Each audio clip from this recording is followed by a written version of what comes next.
chapter. Glory to you, O Lord. Now all the tax collectors and sinners were coming near to listen to Jesus. And the Pharisees and the scribes were grumbling, saying, "This fellow welcomes sinners and eats with them." So he told them this parable.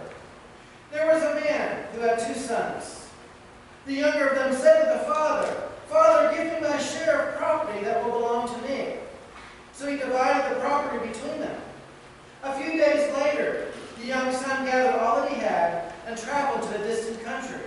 And there he squandered his property on destitute living. When he had spent everything, a severe famine took place throughout the country, and he began to be in need. So he went and hired himself out to one of the citizens of that country, who sent him into the fields to care for the pigs. He would have gladly filled himself with the pods that the pigs were eating, but no one gave him anything. But when he came to himself, he said, "How many of my father's hired hands have bread enough and to spare? But here I am, dying of hunger. I will get up and go to my father, and I will say to him, 'Father, I have sinned against heaven and before you. I am no longer worthy to be called your son, but treat me like one of your hired hands.' So he set off and went to his father. But while he was still far off, his father saw him and was filled with compassion. He ran and put his arms around him, and he kissed him. Then the son said to him, 'Father, I have sinned against heaven and before you. I am no longer worthy to be called your son.' But the father said to his servants, 'Quickly, bring out a robe, the best one, and put it on him. Put a ring on his finger and sandals on his feet. For this son of mine was dead and is alive again. He was lost and is found.' And they began to celebrate. Now his elder son was in the field, and when he came and approached the house, he heard music and dancing. He called one of the servants and asked him what was going on. He replied, 'Your brother has come home, and your father has killed the fatted calf, because he has got him back safe and sound.' Then he became angry and refused to go in. His father came out and began to plead with him. But he answered his father, 'Listen, for all these years I have been working like a slave for you. I have never disobeyed your command. Yet you have never given even the youngest goat that I might celebrate with my friends. But when this son of yours comes back, who has devoured your property with prostitutes, you killed the fatted calf for him.' Then the father said to him, 'Son, you are always with me, and all that is mine is yours. But we have to celebrate and rejoice, because this brother of yours was dead and has come to life. He was lost and has been found.'" The Gospel of the Lord. Praise to you, O Lord Christ. You may be seated.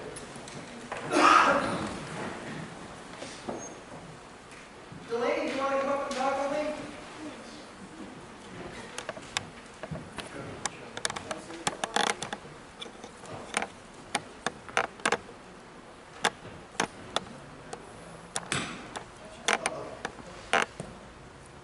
How are you today? How's school going? Happy getting into spring now? Have you ever seen the movie or read the book about Aladdin? What was the deal with Aladdin? Do you remember? What was his job? Okay. Yeah, but what was his job? He got a job. Do you remember what it was? He did. You're getting ahead of the story. Go back to the beginning. He got a job cleaning lamps, right? People would bring in their old lamps for exchanging for new ones, and his job was to clean them. So one day he's rubbing a lamp trying to get it clean. What happened? A genie comes up. What did the genie do? Granted him wishes, anything he wanted. So what did he gain? Do you remember? Power and wealth and a beautiful princess, right?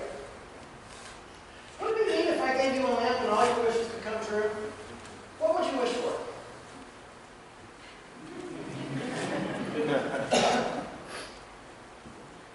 Think of one wish.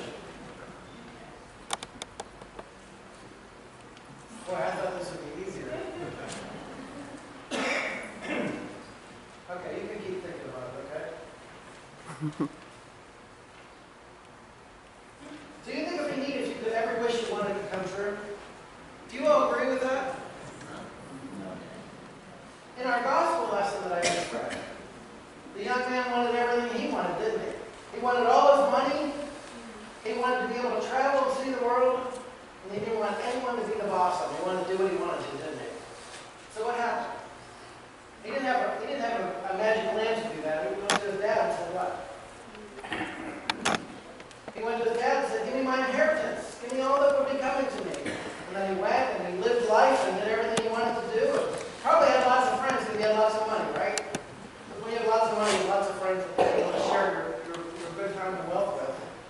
So then he spent all his money. And what happened? He didn't have anything left, and then there was a famine. And then he had to go and feed pigs, didn't he? And take care of pigs. Do you remember me sharing that a couple minutes ago? And for a Jewish person, taking care of pigs would be a very, very unclean thing because pigs are considered to be unclean in the Jewish faith. So here he is feeding them, and there he is, he has nothing to eat. So what does he do? He goes home. He goes back to his father. And he has this big confession plan, right? He tells his dad he's sorry. And what does his dad do? He welcomes him back with open arms, right? He gave him a good kiss and gave him a hug and a robe and sandals and a ring, and they had a big party, right? They celebrated. And his father said, my son was lost, but now he's found. He was dead to me, but now he's alive again. He's back in a relationship with me. What do you think we can learn from this parable? Any thoughts? Do you think there's ever a time that any of us kind of stray away from our Heavenly Father and kind of want to do our own thing and kind of want to go our own way and kind of just turn our back a little bit? I got this, God. Think any of us ever do that? Ask them. Do you think any of us ever do that? Absolutely. Probably more times than we want to admit. And through life, you'll do that too. But the message is, or the good news is, that every time we do that, God is there for us. God is there with his arms open, ready to forgive us, always loving us, and ready to get us back on track. Isn't that amazing? Would you say a prayer with me? Dear God, thank you for loving us so much that you're always there for us, even when we are not there for you. Help us, Lord, to share that love and forgiveness with others. In Jesus' name we pray. Amen. Thank you.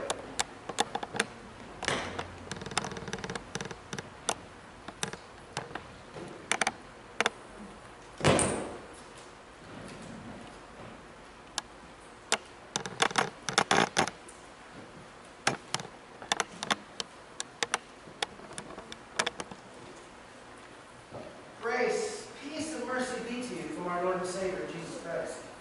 Amen. So as you listen to this well-known parable, did you find yourself relating to any of the characters that we heard about? Maybe one of them, or two of them, or maybe all of them at some point in time or another? Was it the youngest son who kind of turned his back and squandered his inheritance, wanted to do his own thing? Maybe the oldest son who was faithful and committed to work hard for his dad, always doing what was wanted of him. Maybe it was the father who welcomed the wayward back home. In whom did you see yourself as I read that story to you? Let's take a deeper look at that text. We hear the Pharisees and scribes are complaining because Jesus welcomes sinners and he eats with them. Why would they complain? Isn't that what we're supposed to do? But the Pharisees were keepers of the law, and they wanted to make sure that everyone followed not only the Ten Commandments, but also the Levitical codes, all 613 of them.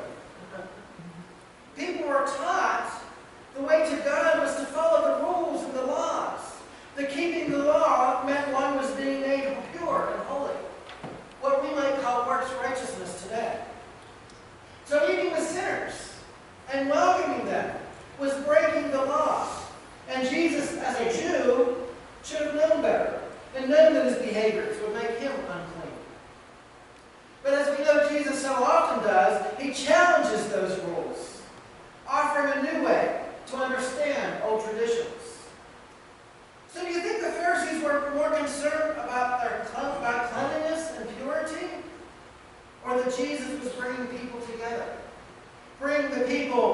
outside into the inner circle, lifting up that there's indeed forgiveness and grace for everyone. For everyone. And then Jesus tells them a parable that we know as the prodigal son. And as is usually the case when we hear a parable, we get more questions than answers. Amen? So let's look at the younger son. In our human tradition, we would identify the younger son as being selfish, self-centered, self-absorbed. We wonder, was he doted on as the youngest child? Was he spoiled, always getting everything he wanted? Do we have any youngest children in here today? I'm not going to go any further than that. To even ask for his portion of his inheritance while the father was still alive was not only disgraceful, it was outrageous. Yet the father, full of grace, divides his property between his sons. And the youngest son happily leaves home to a foreign country with his inheritance. We're told that he goes off and has a good time and spends all his money. Now keep in mind, in the Jewish tradition, one would never ask for an inheritance while the parent was still alive. It would be as if the father were already dead. And for the son to go off with his inheritance, the father would consider the son dead as well. The relationship between father and son would have been broken forever. So Junior goes off and lives life to the fullest on Dad's dime, and then a severe failing hits, and he finds himself at the bottom of the heap, at the rock bottom, no longer able to care for himself. So he decides he needs to go out and work. He hires himself out to a farmer, and he's forced to care for pigs. As we shared in the children's sermon, for you and I that might not be a big deal, but for Jewish people, pigs were considered to be unclean and forbidden in the Jewish faith. And this is where the son finds himself. Finally, he has an epiphany moment. He decides it's time to go to the Father and ask for forgiveness. How many of us have been there? When we finally realize we can't do it on our own anymore, maybe we feel hopeless or things have hit rock bottom, then it's time to turn to our Heavenly Father. Anybody ever been there before?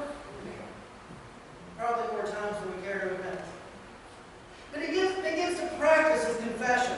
What he'll say to his father: Father, I have sinned against heaven and before you. I am no longer worthy to be your son.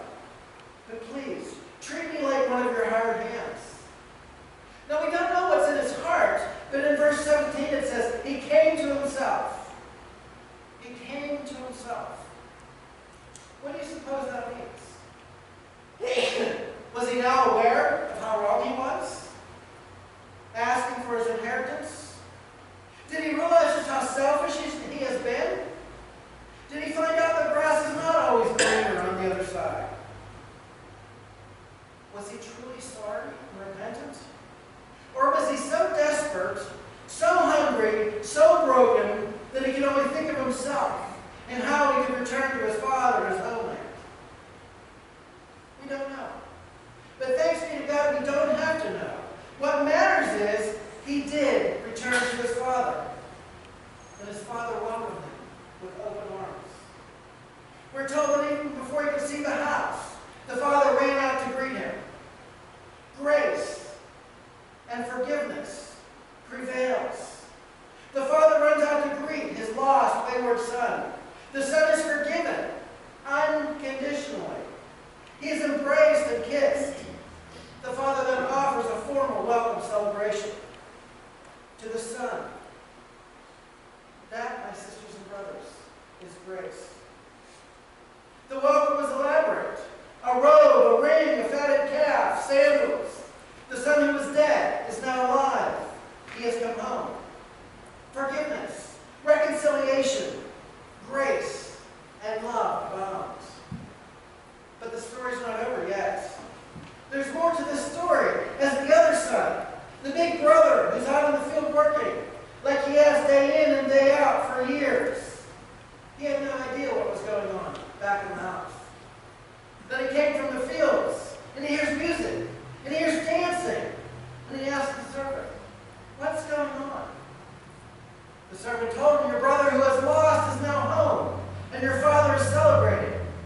and relationships, the hurt feelings.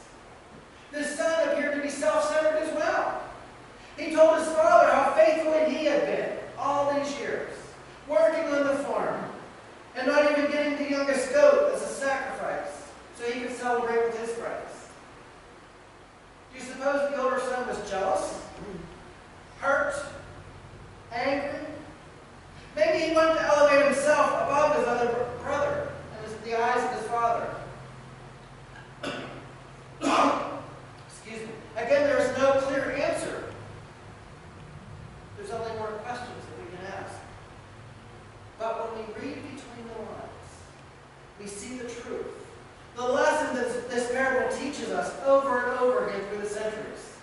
That is that God's grace always prevails. In the end, God will offer grace, forgiveness, and mercy for all of God's children. All of God's children. As Christ's disciples, we are reminded in our Lenten journeys that God calls and empowers us to extend that very grace, reconciliation, forgiveness, and love that Christ gives to us on the cross. And we are to do so not because we believe they deserve it, but because we know we don't. Jesus took on our sins on the cross, suffered and died, rose 3 days later for you and for me and for all of God's children, so that we are forgiven. In the waters of baptism, we are joined with Christ in his baptism and in his death, so that we can have everlasting life. We are joined with Christ in that glorious miracle of the resurrection, what we call Easter. But we are reminded, we are called and empowered to extend that grace, reconciliation, forgiveness, and love, not so that we will be saved, but because we know we are already saved by God's amazing grace. To be a disciple of Christ, we can do nothing less than to offer that grace, reconciliation, forgiveness, and love that God so graciously gives us. Now, we learned in our story that both times the Father went out to the sons as soon as he saw them. God calls and empowers us, too, to go out those doors, into the world, to greet people where they are, to share the good news, and to be that love. Amen? Amen.